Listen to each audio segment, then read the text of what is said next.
When hungry, she waits for others' charity. When tired, she uses the sky as her blanket and the ground as her bed. This is the daily life of a 9-year-old girl, yet she never complains about her fate, instead remaining cheerful and optimistic. Every day, she actively reads books and newspapers, hoping that one day, she can change her destiny with the knowledge she gains. One day while begging on the street, she saw an elegantly dressed man. The girl, relying on her cuteness, approached him and gently tugged at his clothes. However, at the moment they touched, memories of her past life flooded into her mind like fragments. It turned out that in her previous life, she was sickly, and the hospital was her only home. To pass the time, she could only read novels that interested her. The man before her was Karen, the protagonist of a book. He wasn't just the empire's most handsome man, but also the Duke of the Leyden family, wealthy beyond measure. But in reality, he was a demon who killed without blinking an eye. He came here to hunt down a serial killer, but in the novel, he missed the best opportunity to find the killer. The killer not only successfully hid in the slums but also murdered many people there, including herself and her beggar friends. So to save her own life, the girl anxiously grabbed Karen's clothes again. She told him where the killer was hiding. Initially, Karen didn't believe her words, but the girl's sincere and anxious expression made him inexplicably run into that alley. Sure enough, he successfully caught that man and took out his golden hammer, striking the man's head. This bloody scene was witnessed by the girl who had secretly followed. She trembled in fear, thinking she would also be killed by the man, but unexpectedly, Karen just handed her a business card, telling her to come to the Duke's mansion in a few days to find him. But the girl didn't take this matter to heart. However, a few days later, she saw an advertisement in the newspaper for maid recruitment at the Duke's mansion. So she brought the business card and some picked flowers to apply. But the guard, seeing her ragged clothes, wouldn't let her in. Just then, a voice came from behind her. What's happening here? The little beggar helped the Duke greatly, yet asks for nothing in return. Only wants to stay at the Duke's mansion as a hard-working maid. At least I won't have to sleep on the streets covered in newspapers. She went on and on about her advantages. Though I'm young, I'm very healthy, and I'm very frugal with food. 1 meal a day is enough. I'm also good at mopping floors and washing clothes. Oh, and I'm small, so I can even climb into chimneys to clean them. But everyone remained silent, and she feared they might misunderstand. Gesturing frantically, she explained, though I sleep on the streets, the alley where I sleep is very clean. I definitely don't have any contagious diseases. The Duke's sister asked puzzledly, since my brother owes you a favor, you could have asked for a better reward. Why choose to be a maid? The little beggar lowered her head, clutching her tattered clothes. Because I just want to be normal. I just hope that during the day, I won't be beaten or scolded. The Duke's sister's heart melted completely. She patted the little beggar's head, comforting her. Then what are your salary requirements? The little beggar's eyes sparkled. Does this mean you'll take me? Any amount you want to give is fine. Maybe 1/4 of an adult's salary? How does that sound? No one answered her, so the little beggar carefully added, half of that would be fine too. At that moment, the Duke asked from his high position, how did you know I was chasing the fugitive William? The little beggar was prepared, as if answering an exam question, because I saw him in the alley. That man looked just like the criminal on the wanted poster. The Duke nodded, acknowledging the little beggar's keen observation. Then he asked, but among so many people, why did you specifically ask me for help? The little beggar opened her innocent big eyes. She absolutely couldn't say, I've read this book. I know everything that happens. She played dumb. It was just by chance. I was just looking for someone who could help, and you looked strong, standing out particularly in the crowd, though I didn't expect you to be a noble. This answer made sense for a child. The Duke then asked, then how did you know I was going to the train station? This question wasn't difficult for the clever little beggar, a well-dressed gentleman, hurrying through a dirty alley. There could only be one reason. You must have wanted to quickly get to the train station in front of the district, and that alley was the shortcut to the train station. The little beggar thought, do I need to answer so many questions just to become a maid? She silently prayed. I don't expect to be a cleaning maid or help in the kitchen. Even if I have to watch the horses, I can accept that. But the Duke coldly announced, we're no longer hiring maids. The little beggar lowered her head in disappointment. However, I'll give you 5 gold coins per week. This sudden fortune made the little beggar uneasy. Could the Duke want to make me into a collection piece? But the next second, the Duke calmly asked, would you like to be my daughter? The little beggar's mind short-circuited for a moment. What kind of maid work does a daughter do? The Duke's sister sitting nearby burst into laughter. The little beggar, with her wit, had helped the Duke find the real culprit. She had had hoped to use this chance to stay at the Duke's mansion as a maid, not seeking great wealth, just hoping for a paying job. Who knew the Duke would say, "Be my daughter"? The little beggar hadn't processed it. "Please, what work does a daughter do?" The Duke lowered his head and lifted a strand of the little beggar's hair. "Malnourished. Must be properly nourished." He continued coaxing the little beggar. "You're too young. I can't make you work, but I can't bear to see you continue living on the streets. So just stay here." The little beggar understood clearly. If she became the Duke's daughter, she would become the most noble lady in the kingdom, but at the same time, she would have to step into this blood-stained Duke's world. Though unsure if it was fortune or misfortune, she was willing to seize this opportunity. Perhaps this was life's turning point. The little beggar nodded firmly. The Duke sighed in relief. Abduction successful. He asked the butler to take the little beggar to get cleaned up. The Duke's sister found it absurd. "Just decided like that? Brother, do you even know this child's name?" The little beggar also realized belatedly, regretfully tapping her hand. "I'm called Ray. It's the name my mother gave me." Led to the bathroom by the maid, Ray looked around the bathroom in disbelief. It was even larger than the reception room from earlier. She called to the retreating maid, "Can I ask you a question?" The butler seemed a bit embarrassed. "You can ask me after your bath." But Ray insisted, "I just want to ask what it means when the Duke wants me to be his adopted daughter." The butler calmly replied, "It means you'll become the young mistress here." Still confused, "Why would the Duke let an orphan like me into his home? What will I have to do?" The butler understood that Ray was a very clever child without any schemes. Although nobles rarely adopt children, it's not completely without precedent. Some families adopt children to provide companions for their only child, of course. Some do it for charity. They bring orphans home and nurture them to become talented individuals. He told Ray, "Young miss, if you eventually gain the approval of other nobles, they will praise the Duke's kindness in adopting you." The little one thought for a moment. So the best way to repay the Duke was to become an excellent person. In these terrible times with murderers running rampant, weak and helpless, I could only live on the streets, surviving by begging. But at the Duke's mansion, I can have food and education. She convinced herself. Even if the Duke's adoption was just charity, I should still be grateful. Weighing 30 pounds, 10 of which was just dirt on her body. Her hair was black before bathing. After washing, she discovered her hair was actually golden. The little beggar looked at the murky bathwater. Her face reddened with shame. "I'm sorry I made the bathtub dirty." The maid shook her head. "From now on, you're the Duke's young lady. No need to be so polite." The little girl lowered her head, clutching the towel, unable to believe such soft fabric was just for drying off. She lifted her dress and twirled around curiously. The maids all exclaimed at her every move, calling her adorable. The head maid called, "Young miss, your meal is ready in the dining room." She arrived at the luxurious dining room. The table was full of delicious food and wine glasses, but no one was there. She randomly chose a seat, struggling to climb up due to her small size. Looking at the roasted meat before her, thinking these must taste wonderful, her stomach growled.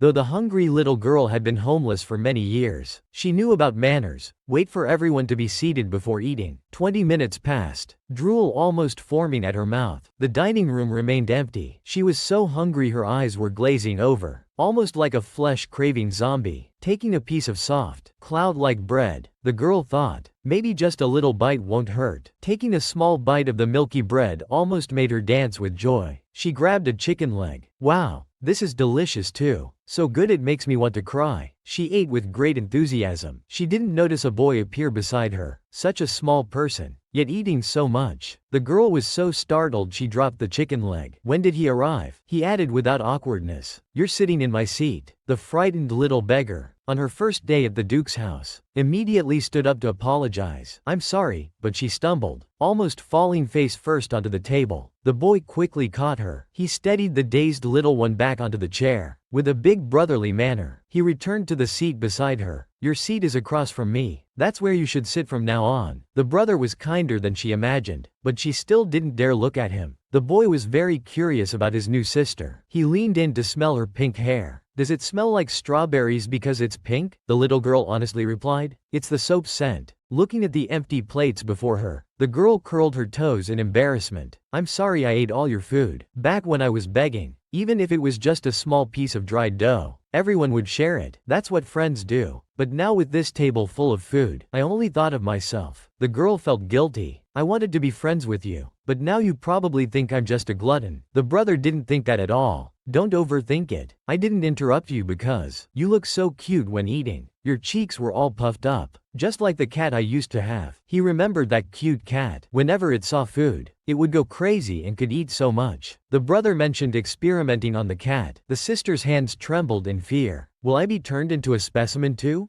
The brother seriously described the experiment process. First, I changed its living environment. It was a bit listless at first, so I put it in a warm place, gave it a new bed and medicine, but its time had come, so it still died in the end. The sister realized this wasn't a cruel experiment, but devoted care. Her brother wasn't as cold-blooded as she imagined. She smiled sweetly. That cat must have been very grateful to you. But the brother was curious about his new family member. Why do you want to be friends with me? Ray answered seriously. It's because of you that I can stay here. I'm very grateful to you. The boy remained expressionless. That was my father's decision. Ray shook her head. She understood that if the brother disagreed, the Duke would have sent her away. After all, the brother was the Duke's treasure. The boy thought for a moment, but siblings can't be friends. Ray lowered her head in disappointment. The brother couldn't bear to see her sad. But we can still get along well. You're really interesting when you eat. Ray didn't know how to explain. I won't do that anymore. Actually, she usually didn't eat much. The brother was curious why father would adopt a little beggar. Have you killed someone or done bad things? Ray shook her head vigorously. How could someone as weak as her threaten anyone? But speaking of bad deeds, Ray remembered being falsely accused of stealing a wallet. She had tried to explain that she was just waiting there after finding it, but the owner beat her violently and called her a thief. Ray had felt like dying from the pain, but she casually told her brother, I just got slapped a few times. The brother got a bit angry. Since you were wrongly accused, the person who slapped you is the real villain. Do you remember what they look like? The little girl shook her head. That was a long time ago. The next moment, the brother smiled innocently. Tell me when you remember. I'll help you twist their head off and use it as a ball. The little one was startled. Though she said she'd tell him if she remembered, she actually thought that even if she did remember, she absolutely wouldn't tell him. He was perfect. The Duke's son. Handsome, rich, and elegant. But he enjoyed the pleasure of killing, especially killing those social parasites. He preferred to torture them thoroughly before death, making them experience the same despair as their innocent victims felt before death, trampling this psychopathic killer underfoot, grinding him with their shoes. I heard you killed over 30 people and collected their organs. The Duke spoke coldly, asking the butler, were those collections returned to the victims' families? The butler answered, no. He sneered. Why don't we cut you into 30 pieces and send them to the victims' families along with the collections? The butler thoughtfully helped the Duke put on black gloves. My lord, that would indeed be a perfect punishment. The little beggar became the Duke's adopted child. Waking up in a luxurious 100-square-meter bed, she pinched her cheeks. It wasn't a dream after all. Wearing clean clothes, she energetically greeted her brother. Sitting across from her brother at meals, she glanced at the empty main seat. The Duke seems to be absent again today. Brother replied. Father is always very busy. He's probably inspecting the territory today. Ray didn't expose her brother's lie. Inspecting the territory was just an excuse to cover up when the Duke was out killing people. I better not ask too much. Though eating alone with brother for several days straight, being stared at intently by brother, Ray worried she might get indigestion. But her hands didn't stop moving. Brother teased. You should learn to chew slowly at the dining table. Ray wiped her mouth. I know. Brother, do you have time to play with me today? He shook his head. I need to go to the academy today. Seeing his sister's disappointed expression, brother looked at the butler, who pulled out a yellow balloon from what seemed like Doraemon's pocket. Ray's eyes instantly lit up. Is this for me? Weren't balloons only for special occasions? She was so happy she cried. Brother sat beside her worriedly. You're crying again. I didn't expect a balloon would make you so happy. He couldn't help but reach out to pat his sister's fluffy head. Ray was moved. Thank you for the gift. I'll keep it with me always. The butler came forward to pour the little one a sweet milk tea, a warm room, and gifts from family. Delicious food. Starting a new day like this was perfect. Ray squinted, wanting to keep this moment of happiness forever in her heart. Auntie was a holy maiden of the temple, pure as a virgin. But when it came to her newly adopted niece, she moved like a startled rabbit, her carriage taking shortcuts, taking the shortest route to stop in front of her niece, then making a flashy entrance, feigning surprise. Oh my, Ray, what a coincidence meeting you here, the butler helplessly remarked. It was your carriage that rushed towards us. Auntie completely ignored this, awkwardly changing the subject. Now, everyone's talking about my brother adopting a girl. The butler was displeased. Already? We specifically prohibited the press from reporting this. Auntie covered her smile with a fan, laughing meaningfully. The public's gossip spreads faster than newspapers. After all, every move of the empire's most handsome man, my brother the Duke, affects every young lady's nerves. Auntie bent down to look at her little niece by the butler's side. Oh my, this dress seems a bit big, and the style is outdated too. Ray was quite satisfied. Isn't it pretty, Auntie? She pouted. I knew it would be like this. We finally have an adorable little lady in the family. Yet nothing proper was prepared for her. Learning that brother wasn't home, Auntie smiled brightly. Then I'll take my little niece with me first. Despite the butler's objections, she forcefully took the adorable Ray away. And don't call me madam. Don't call me Maria Ann. In the carriage, Auntie couldn't stop praising her little niece. You were so cute when I first saw you, and now you've become even prettier. Holding the balloon from her brother, Ray blushed at the compliment. Lady Maria Ann, you're the true beauty. Auntie was delighted. Such sweet words, she said, then pulled out her fairy happiness cigarette. Ray's mouth trembled in shock. Auntie, aren't you a holy maiden? Seeing her niece cover her nose, Auntie quickly extinguished it. Sorry, I shouldn't smoke in front of you. Then gently patted Ray's little head. The carriage arrived at the city center. Ray stared intently at the toy store outside the window. For her former self, just being able to look at the toy store from afar was satisfying enough. Because whenever she got close to the store entrance, the owner would chase away the little beggar. Ray remembered once when the store owner forgot to turn off the display window lights at closing time. When she sneaked over to look in the early morning, the sight before her made her feel like she was in heaven. That day, Ray stood in front of the display window all night. Now Ray was thinking, since she was with Auntie, maybe she could enter the toy store. Being stroked by Auntie's warm hand felt so comfortable she wanted to roll around in joy. She had a cool aunt whose main job was being a holy maiden.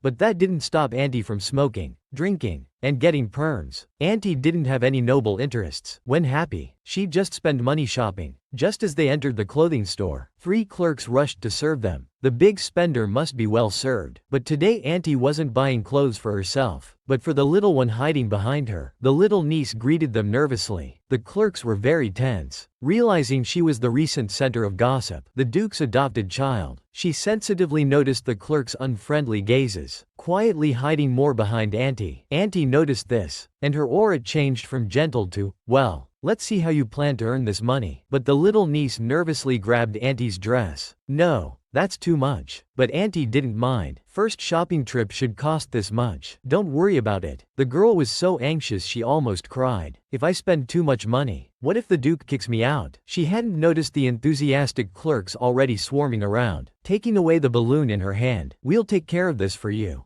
dear. Ray was reluctant to let go. It was from her brother after all. What if it flew away? But the clerks were too eager. They dragged Ray away, draping colorful fabrics over the little girl. But Auntie shook her head, unsatisfied. Do you have anything more expensive? These don't suit her status as a duke's daughter, and these styles are already outdated. How could you give such an adorable child outdated clothes? Ray crouched on the chair, looking small, pitiful, and helpless. Auntie finally chose a dress. Ray didn't dare delay and followed the salesgirl into the fitting room. Only then did she realize the dress was a princess gown. She was too scared to breathe. Suddenly, a sharp voice came from next door. Don't touch me. Just let my maid attend to me. Then came a sour comment. I really don't understand Duke. I'm about to become the Duchess. Yet he picked up some wild girl as his daughter. That girl isn't like young Master Jade, who has dark mage bloodline. Ray felt dejected, lowering her head as she heard the lady continue. Education is also a headache. How can we possibly make her presentable? The sycophant suggested. You could arrange her marriage early. Send her to the countryside. The blonde lady laughed wickedly. Not a bad idea. She better be pretty though. Who would want to marry an ugly woman? If she turns out to be ugly, we can just sell her to the circus. Ray heard all these malicious words. Actually, when she was a beggar, she met many such people who would look at her with disgust. She consoled herself that it didn't matter. I don't care. Auntie had been waiting outside for a while. Her praise instantly cleared away Ray's gloom. Brother had given her an inexpensive balloon, which she held tightly, promising to take it to her grave. But as soon as she entered the clothing store, the staff took it away. Though the balloon was tied securely by the window, she still felt uneasy. The balloon was the first gift she'd ever received. She checked again with her eyes. In the blink of an eye, the balloon had vanished. The window was open, ignoring her fancy dress. She rushed out the door. Looking around, there was no trace of the balloon. She lowered her head in disappointment. Just then, a hand reached out from the alley toward her small body. "Young lady, you look noble-born. Would you like your fortune told? Your hair color is so beautiful." Then that hand reached for her. She felt goosebumps all over. The damp, cold touch made Ray step back repeatedly. Taking advantage of their distraction, she quickly turned and ran. Thanks to years of street life, she could run quite fast. Panting, she lost them 3 blocks away. Leaning against a wall to rest, she realized she was in front of the antique toy store she'd longed for. This used to be her heaven, but now she didn't covet it anymore. These toys, because Brother's balloon was more precious. Ray suddenly realized she had accidentally run out wearing the unpaid dress from the store. She pushed through the crowd, thinking she must hurry back, but she got lost. Ray silently sobbed in the street. Then a familiar dark shadow caught her eye. It drew her attention. It was the Duke's presence. The next moment, the Duke stepped down from his carriage in shiny leather shoes. He joked, "Running away from home so soon?" Looking her up and down, the Duke made sure she was unharmed. Then he held the little one in his arms to comfort her. The little one nervously explained how she got lost. "But how did you recognize me when you last saw me? I was so messy, usually cold to others." The Duke now gently praised. "I saw an angel standing by the roadside. When I got closer, I realized it was you." The little one blushed, thinking admiringly how noble-like he was. Such a smooth talker. The Duke carried Ray back to the clothing store. The staff rushed out anxiously. "Miss, you suddenly disappeared. We were so worried. If we couldn't find you, we would have called the police." The staff apologized hurriedly. A customer asked to open the window. "That's why your balloon flew away." The one who had bullied Ray now appeared before the Duke with a coy expression. "Your Grace, we haven't seen each other in a while. By the way, who is this child?" He spoke gently to the adopted girl. "We're family now." But she tightly covered her nose with a fan, disgusted by the non-existent poor smell on the girl. The girl was sensitive. She knew her adoptive mother disliked her. When the Duke wasn't present, she had heard her adoptive mother talk about selling her to the circus. But in front of the Duke, the adoptive mother thoughtfully suggested, "Have you found a tutor for her? I know a very strict teacher." Sometimes they even use physical discipline to educate children. If that teacher teaches her, she'll be completely transformed. She deliberately tapped her fan loudly, making the girl's face turn pale. The Duke said nothing, just placed Ray on a chair, then unexpectedly asked, "Who am I?" Ray tilted her head. "You're the Duke." The Duke was dissatisfied. "No, I'm your father. Call me Papa." Ray instantly blushed, too shy to say those words. The adoptive mother watched impatiently from the side. The father-daughter relationship seemed better than she had imagined. Suddenly the Duke said, "Do me a favor. Tell this woman to get out immediately." The adoptive mother was shocked, playing dumb. "What do you mean?" The Duke cruelly repeated. "Don't you understand? I mean disappear from my sight right now and never show yourself before me again. To put it more plainly, get out now. You should understand now." The adoptive mother fainted in her maid's arms, her lips trembling with anger, as if not recognizing this heartless man. But Ray thought the Duke had always been like this. A dark person wasn't really a good person. Though feeling schadenfreude inside, she seemed quite happy. She looked sympathetically at her adoptive mother. "Now not Miss Roger." Sighing inwardly, "How pitiful." The Duke whispered in her ear, "Child, say goodbye to Roger. You'll never see her again." The little one said the cruel truth in a sweet voice. "Goodbye, Auntie." The Duke was satisfied, stroking his obedient daughter's head. "Good girl. You can learn slowly. Gradually you'll become more and more like a noble lady." Ray fixed her hair that the Duke had messed up, then gave Roger one final blow. "I'm glad I'm not as beautiful as you. If I were as beautiful as you, I'd have to marry early, right? Or I might have been sold to the circus." The beautiful Roger burst out angrily. "How dare you eavesdrop on me?" She clearly admitted to having said she would sell the young girl. The Duke stood in front of Ray. "Don't you understand what jurisdiction means?" Having lost love, Roger completely lost her senses. "Jurisdiction? This isn't your estate?" The Duke sighed deeply. "Don't you know I bought this entire street?" The spoiled Roger started acting coy and innocent again. "Your Grace, aren't we dating?" How could you say such things? The next second, the Duke held her hand, making Roger's hopes rise again. However, the Duke merely took her hand to throw her outside. We only had a few meals together. How is that dating? You're being too presumptuous. If you really want to think that way, then consider it as you dumping me. Please leave before I call the guards. The brother severely criticized his sister. You're wearing this dress for the second time. Has our family become this poor? Seeing her brother about to ramble on, she quickly moved forward like a blur to stop him. Stop, don't say any more. This makes me lose face in front of my niece. She pointed to the mountain of shopping bags, proudly saying, those are all what I bought for my niece. Ray suddenly felt immense pressure. Having just arrived in this family, she wasn't used to this way of spending, but the Duke's siblings paid no attention. The Duke asked his sister how much she spent in total. Hearing it was only 100 gold coins, the Duke was very dissatisfied. Don't you know how to spend? These silks and jewels aren't enough. You should have asked for their most expensive silk. Ray was so frightened she broke into a sweat, hurriedly declining these high-end fabrics. Actually, I'm fine wearing Auntie's childhood clothes. Don't we have 5 sets at home? Auntie didn't understand. Just 5 sets? That won't even fill the closet. The Duke also smiled while patting Ray's head. Children shouldn't worry about how adults spend money. Then continued discussing Ray's clothes. You only prepared 20 sets? Not enough. Have them bring everything out. Only Ray kept stomping her feet. Don't these adults know how to save money? With no choice, she had to use her trump card. She pretended to be dizzy. Oh, I'm so tired. I can't even keep my eyes open. How about the clothes? The Duke sighed. Well, can't be helped. Put the remaining clothes back. Ray secretly showed a smug expression, giggling to herself. At the store entrance, Auntie lifted her skirt and got into the carriage. She didn't forget to remind Ray, next time we'll play together again. Remember? The Duke was unhappy. No, you don't know how to take care of children. Without my permission, you can't take her out. Auntie didn't mind, sitting in the departing carriage, still leaning out the window nostalgically. Goodbye. Next time you must call me Maria Ann, and just ignore what my brother said. Ray and the Duke also prepared to board their carriage home.